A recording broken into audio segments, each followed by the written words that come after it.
안녕하세요. 제일런쭈TV입니다. 오늘 소개할 책은 50 인생 후반의 즐거움을 준비하는 시간입니다. 지은이는 양성필, 펴낸 것은 포르체 출판사입니다. 저자는 한국방송광고진흥공사의 디지털 전략팀장이다. 회사 생활 외에 아마추어 화가, 브런치 작가, 칼럼니스트, 한국어 교원, 다문화 사회 전문가 등으로 활동 중이다. 이 책은 브런치북 출판 프로젝트에서 특별상 수상작입니다.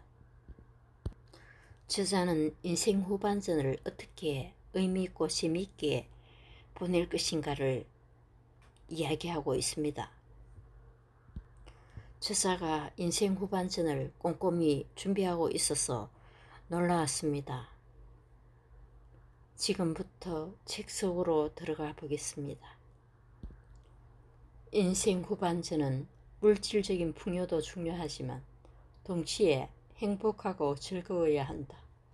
삶이 만족스럽고 자유로워야 한다. 하루하루 내가 이 세상 안에서 숨쉬고 살아가고 있다는 에너지와 활기를 느껴야 한다. 우리는 어떻게 살아야 하는가? 21세기 문명인은 읽고 쓸 줄 모르는 사람이 아니라 배운 것을 잊고 새로운 것을 배울 수 없는 사람이라는 엘빈 토플러의 말처럼 이제 한번 배운 지식만으로는 전체 인생을 감당할 수 없다. 변화를 받아들이고 새로운 지식을 끊임없이 배워야 하며 스스로도 변화할 줄 알아야 한다. 40에서 50년간 열심히 살아온 경험과 노하우를 바탕으로 트렌드를 읽고 변화의 파도에 올라타야 한다. 현재 직장생활을 하면서 인생 2막을 준비하는 일이 결코 만만치는 않을 것이다. 내가 실천하고 있는 팁 한 가지를 소개하면 80대 20 실천론이다.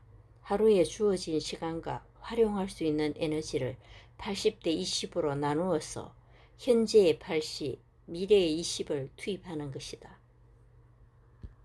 이러한 실천법이 오늘과 내일을 그리고 현재와 미래를 바람직하게 아우르는 하나의 방법이 될 수 있다. 시작이 막막한 이들을 위한 조언. 첫째, 막연하게라도 하고 싶은 일이 있다면 그 분야에 종사하는 전문가의 이야기를 최대한 많이 들어봐야 한다. 직접적인 만남도 좋고 책이나 유튜브를 활용해 간접적으로 그들의 이야기를 접해보는 것도 좋다. 둘째, 하고 싶은 일이 정해졌다면 해당 분야에 대한 집중적인 공부가 뒷받침되어야 한다. 셋째, 설령 실패할지라도 일단 도전하는 것이 중요하다. 한 걸음이라도 가봐야 그 길이 어떤 길인지 알 수 있다. 가보지 않으면 아무 일도 일어나지 않는다. 100세 인생의 시대, 노후 대책 어떻게 해야 할까? 한국재무설계 대표이사 최병문 씨의 이야기를 들어보자. 평균 기대 수명이 늘면서 치매에 대한 걱정을 하는 사람들이 많다. 최근 통계를 보면 매년 10% 이상 치매 환자가 늘고 있는데 이 부분을 어떻게 대비해야 할까? 사실 치매는 50부터 흔히 발생하는데 가족 중에 치매 환자가 생기면 구성원 모두가 힘들어질 수 있다. 아무리 사랑하는 가족이라도 간병 기간이 길어지면 감당하기 어렵기 때문에 이를 대비해 치매 관련 보험이 꼭 필요하다. 보험은 치료 비용, 요양 비용, 간병 비용을 종합적으로 고려해서 선택해야 한다. 추가로 노후 대책에 관한 의견이 있다면 재무설계 못지않게 중요한 것이 시간과 인간관계를 관리하는 것이다. 노후는 생각보다 길다. 그 시간 동안 무엇을 하면서 보낼 것인지 꼭 생각해야 한다. 이미 즐겨야 하는 취미가 있어도 평생 그것만 하면서 살 수 없는 만큼 새로운 취미나 봉사활동을 찾아보기를 추천한다. 친구가 많은 것도 좋지만 무엇보다 부부관계, 자녀관계를 잘 유지해야 한다. 가족 간에 문제가 있으면 행복한 노후를 꿈꾸기 어렵다. 가족들과 세심하게 소통하고 만약 해결해야 할 문제가 있다면 다양한 프로그램을 통해 관계를 개선하려는 노력을 하는 것이 좋다. 젊을 때도 마찬가지지만 노후에는 더더욱 곁에 있는 사람들이 가져다주는 행복이 크다. 내가 하는 건강관리. 첫째, 아침에 눈을 뜨고 제일 먼저 침을 뱉는다. 잠자는 시간 동안 세균이 배양되어 아침에 일어난 직후 입속에 세균이 가장 많다고 한다. 그때 물을 마시면 입안의 세균을 함께 삼키게 되므로 침을 여러 차례 뱉고 난 후에 물을 한 잔 마신다. 제 개인적으로 일어난 직후 양치질을 하는 것도 좋은 방법이라는 생각입니다. 둘째, 물을 마신 후에는 폼롤러를 이용해 밤새 경직되어 있던 몸을 풀어준다. 다리, 허리, 등, 어깨, 목 순서로 최대한 풀어준다. 아침과 똑같이 밤에 잠들기 전에도 20에서 30분 정도의 스트레칭으로 하루의 피로를 풀어준다. 셋째, 나는 평일이든 주말이든 동일한 시간에 일어난다. 물론 아주 피곤할 땐 늦잠을 자는 경우도 있지만 거의 매일 같은 시간에 잠들고 일어난다. 넷째, 찬성질의 음식 먹기를 최대한 자제한다. 나이를 먹을수록 몸은 따뜻하게 해야 되는데 커피, 밀가루 음식, 달콤한 디저트는 몸을 차게 하는 성질이 있다. 넷째, 발뒤꿈치 들기 운동을 매일 100번 이상 한다. 발뒤꿈치 들기 운동은 때와 장소를 가리지 않고 간단히 할 수 있는 데 비해 그 효과는 엄청나다. 종아리는 제2의 심장이라고 하는데 이 운동을 하면 종아리 뒤쪽 근육을 강화할 수 있다. 고혈압 예방, 하지 근력, 혈액순환 강화, 무릎, 허리 통증 완화에 좋다. 일전에 당뇨 비만 전문의의 책을 읽고 큰 충격을 받은 바 있다. 50여 년을 살면서 어처구니 없을 정도로 잘못된 식습관을 갖고 있었다. 책을 읽고 나서 곧바로 실천하기 시작했다. 캔커피나 탄산음료 대신 블랙커피나 허브티를 마시고 가공육의 섭취는 최소화하며 탄 음식은 먹지 않는다. 끼니를 건너뛰거나 폭식하지 않고 조금씩 자주 먹어서 혈당치의 변동폭을 적게 한다. 술을 마실 때는 당질 함량이 높은 맥주와 청주보다 위스키, 소주, 와인을 선택하고 간식으로는 견과류와 치즈를 챙겨 먹는다. 또 식사 후에는 15분 정도 꼭 걸으려고 노력했다. 평소 식습관에서 조금씩 바꾼 것들이지만 효과는 상당했다. 2022년 1월 말부터 시작했는데 불과 5개월 만에 체중이 5kg이나 빠졌다. 식사량과 운동량은 달라진 것이 없는데도 말이다. 얼굴빛이 건강해 보인다는 말을 자주 듣게 되었으며 무엇보다 체지방이 감소했다. 건강한 일상을 지탱하는 7,500보. 사람마다 걷는 빈도와 정도의 차이는 있겠지만 나에게 걷기 운동의 효과는 만점이었다. 고질적인 사무직 종사자의 목, 허리 통증이 싹 사라졌다. 하루 5,000보 이상 걸을수록 조기 사망할 위험도 감소했지만 그 수치는 7,500보에서 정점을 찍었다. 즉, 이보다 많이 걷는다고 해서 그만큼 건강에 유익한 것은 아니라는 말이다.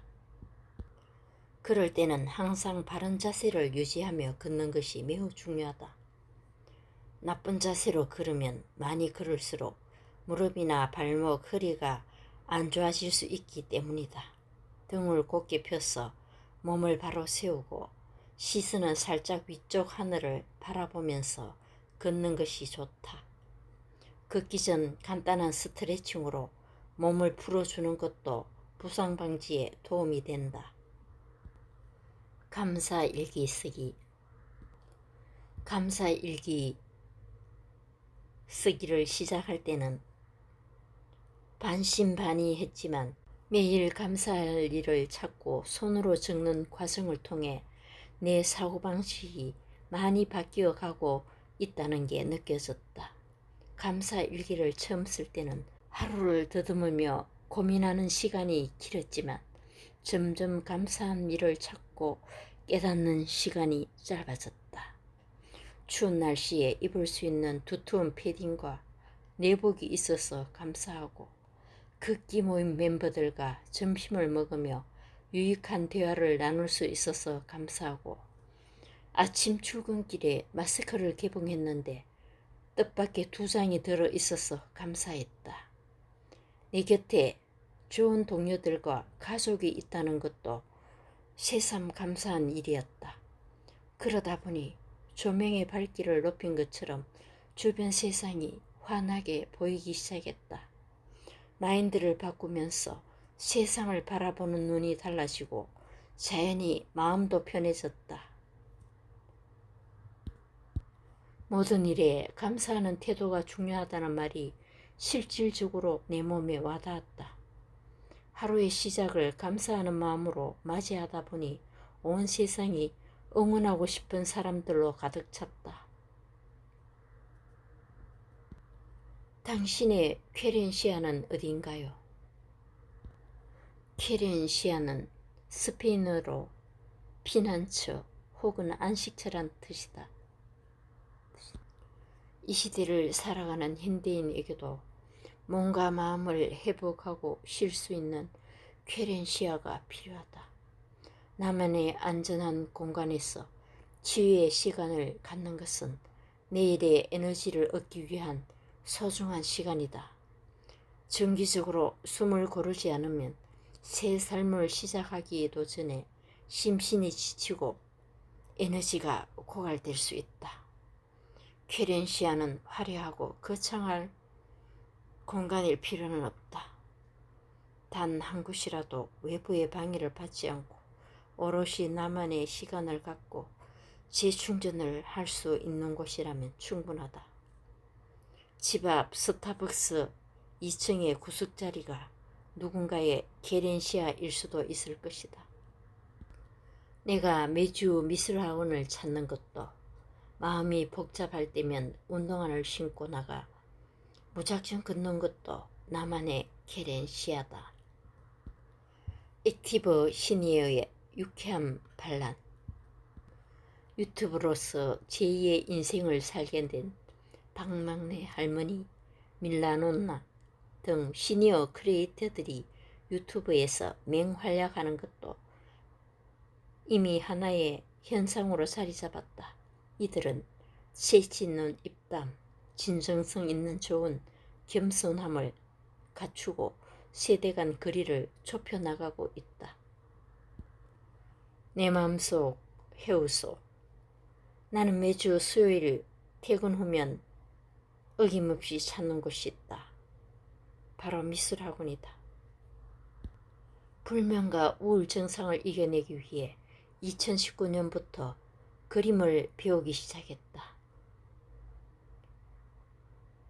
그림을 제대로 배우거나 그려본 적이 없었던 내가 나이 50살을 넘어서 미처 몰랐던 소질을 발견하게 되었다. 역시 사람은 무엇이든 일단 해봐야 한다. 게다가 주변에서 과장 섞인 칭찬을 해주는 바람에 흥미가 급격히 상승했다.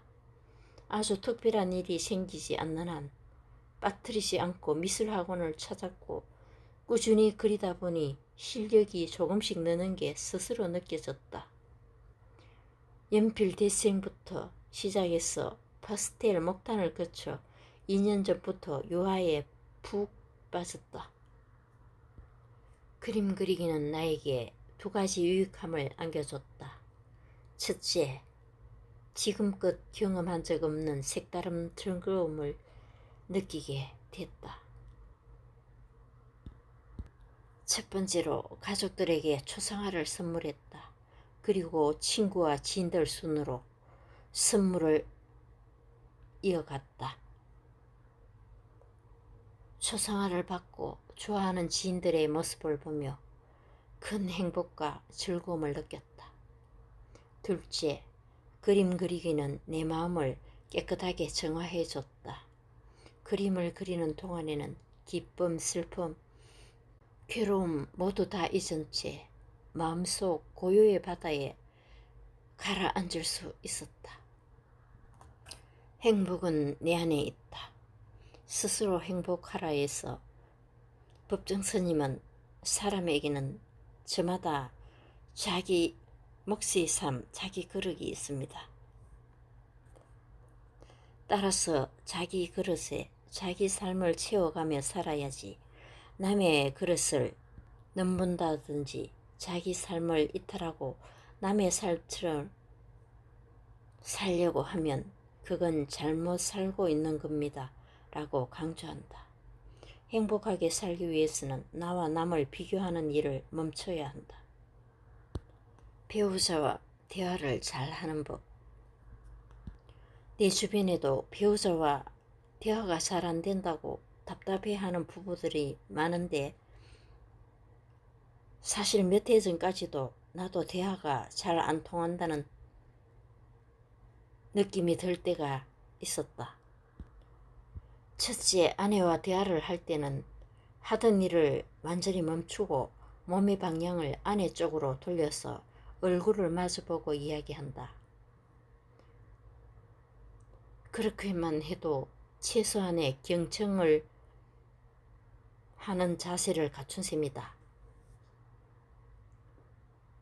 경청하기만 해도 대화는 저절로 물 흐르듯 흘러간다. 대화할 때는 상대방에게 집중하는 것이 기본이다. 두 번째, 아내의 말에 적극적으로 리액션 하려고 노력한다. 인터넷에서 재미로 리액션에 서툴다면 그냥 앵무새처럼 뒷말을 따라하라는 지침이 공유되기도 하는데 그것도 나쁘지 않은 방법이다. 나 이런 일이 있었는데 너무 황당했어요 라는 말을 들었을 때 어이쿠 정말 황당했겠네요 라고 맞장구 치는 것이다. 중요한 건 배우자의 말에 평가하거나 해결책을 제시하지 말고 그냥 그 감정을 느끼며 공감하려는 시도다. 내가 경청하고 있다는 것을 느낀다면 상대방도 자연스럽게 대화를 이어나갈 것이다. 부부관계는 서로 익숙해서 무뎌질 수 있지만 오랜 시간을 함께하는 만큼 지속적인 노력이 더욱 필요한 부분이다.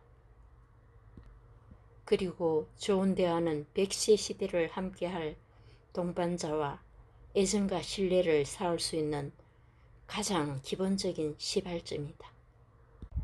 저자처럼 살면 인생 후반전 정말 재밌고 보람될 것입니다. 감사합니다.